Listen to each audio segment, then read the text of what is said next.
Aujourd'hui, on va passer à la deuxième partie justement de la vidéo de mercredi dernier. J'espère que vous êtes bien assis. On démarre tout de suite. Let's go.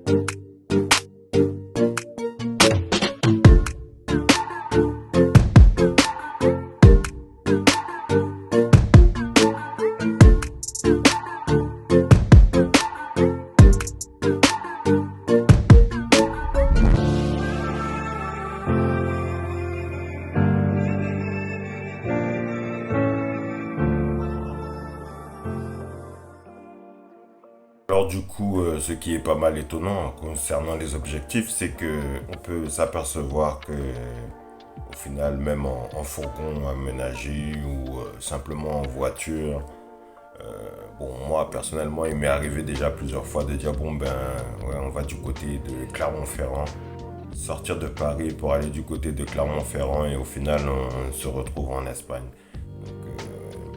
Voilà, c'est un peu ça en fait au niveau des probabilités. Étant donné qu'on voit loin, on peut se permettre de voir certains objectifs et de pouvoir les dépasser en fait parce que voilà, on a des étapes, on est assez organisé et puis il y a le freestyle qui vient toujours derrière. Il y a des portes qui s'ouvrent, il y a des opportunités qui viennent et ça va un peu sur le point numéro 3 qui a toute son importance. Numéro 3 ou numéro 4? On va voir ça tout de suite. Le point numéro 4, c'est ces fameuses opportunités.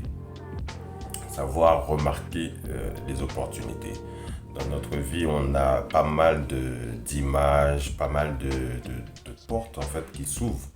Et là, il faut pouvoir se laisser justement être ouvert plutôt à ces ouvertures qui arrivent à nous. Parce que il y a des choses, on est entre guillemets pas tout seul. Ce que certains appellent l'univers. Donc voilà, il y a des moments comme ça dans la vie où est-ce que on n'a pas la possibilité de voir, de visionner en fait ce qui pourrait se passer dans un avenir proche ou autre. Et boum, c'est là que les portes s'ouvrent. C'est juste magnifique et il faut savoir justement pouvoir observer ces choses-là parce que des fois on se retrouve sans rien, sans objectif, entre guillemets, sans passion, sans force en fait. Et on rencontre certaines personnes, certains événements qui nous permettent justement de pouvoir mieux appréhender les choses qui vont suivre par la suite, mieux nous diriger vis-à-vis de ce qu'on souhaiterait qui nous arriverait. Donc je vais vous donner une petite anecdote, ne serait-ce que avant-hier. Donc du coup, j'ai été pour réparer ce fameux Mac sur lequel je faisais le montage vidéo. Et en allant là-bas, on a rencontré justement une femme qui nous racontait qu'elle avait crevé la veille. Et en crevant, le fait qu'elle ait crevé, ses roues de voiture ont crevé, elle s'est retrouvée à aller chez donc payer une déballeuse malheureusement, mais aussi être allée chez celui qui s'occupe des pneus dans son quartier. Et elle est masseuse à la base.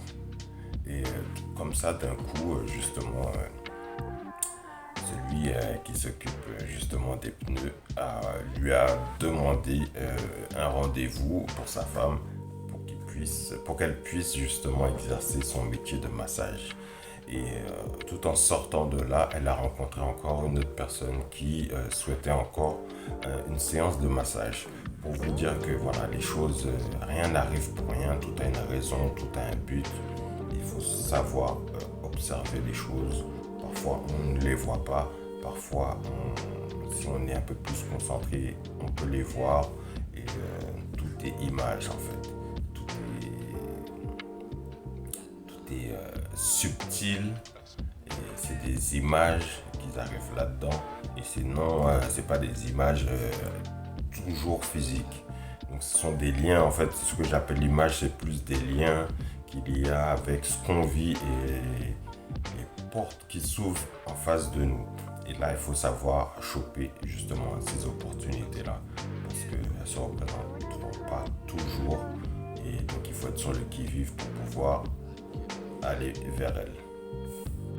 Là, on va passer au point numéro 5. L'un des plus importants, je pense, si au moins les 4 premiers vous ont servi. Tout d'abord, commencez par vous abonner si ce n'est pas encore fait. Surtout, appuyez sur la cloche de notification si vous êtes déjà abonné pour pouvoir recevoir les nouvelles vidéos. Et puis, partagez l'info autour de vous, à gauche, à droite, en haut, en bas. Il n'y a pas de problème. Donc, ce fameux point numéro 5, et c'est le plus important, comme je disais, c'est de pouvoir miser sur vous. Alors, on peut avoir un tas de biens matériels. La preuve en est, il y avait le fourgon aménagé, donc on l'a vendu et actuellement il n'est plus là. Mais il faut miser sur soi. Le matériel, c'est là, ça passe, ça reste. Mais nous, on reste là. Donc on peut avoir des milliers de dollars, des milliers d'euros dans notre compte en banque. Mais si on n'a pas misé sur nous afin de voir comment utiliser cet argent, avoir cette sagesse financière, ça ne sert à rien du tout. Donc je vous conseille de miser sur vous, formez-vous, construisez-vous de l'intérieur pour avoir le bon mindset pour pouvoir faire ce que vous avez envie de faire. Alors ça sert à rien d'être milliardaire comme je l'ai dit et voilà, de ne pas savoir utiliser l'argent, s'acheter des grosses voitures, des belles choses, des trucs qui brillent, des paillettes et tout, des grandes villas.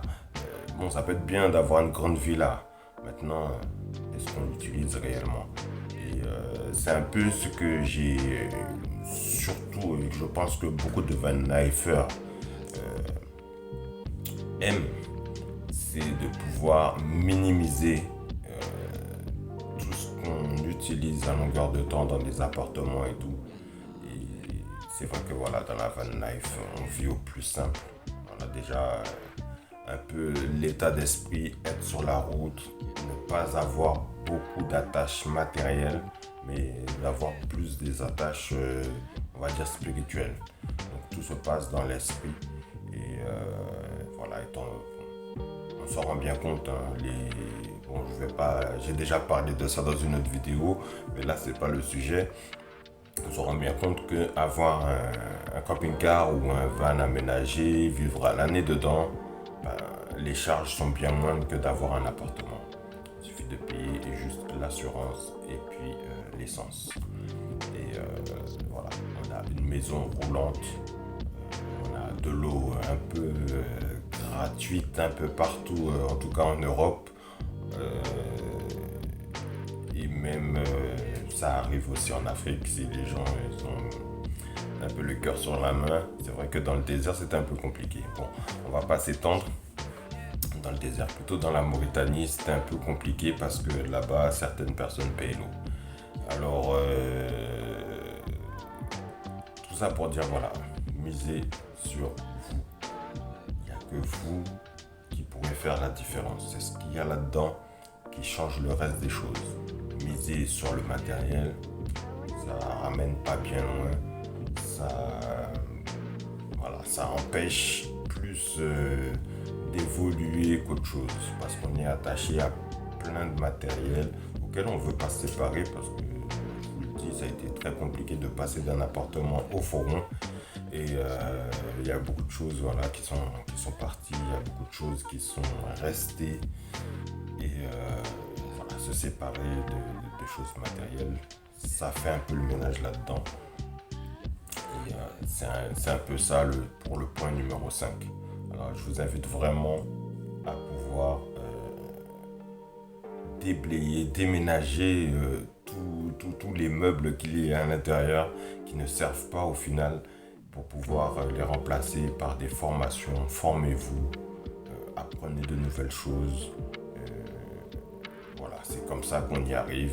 Et en même temps, voilà, je tiens à remercier les 1 an de vidéos que j'ai pu regarder sur la van life avant de me lancer, qui m'ont permis de pouvoir construire justement ce van. Et c'est vraiment l'idéal. Et heureusement qu'il y avait justement toutes ces personnes qui mettaient ces vidéos-là. Et je me suis formé sur la chose pour pouvoir le dupliquer et le créer dans ma vie actuelle. Donc voici, j'espère que cette vidéo vous a bien renseigné, bien aidé. Et vous pouvez la partager à gauche, à droite comme d'habitude. Surtout, n'oubliez pas de vous abonner, d'appuyer sur la cloche de notification. Et je vous dis à mercredi prochain.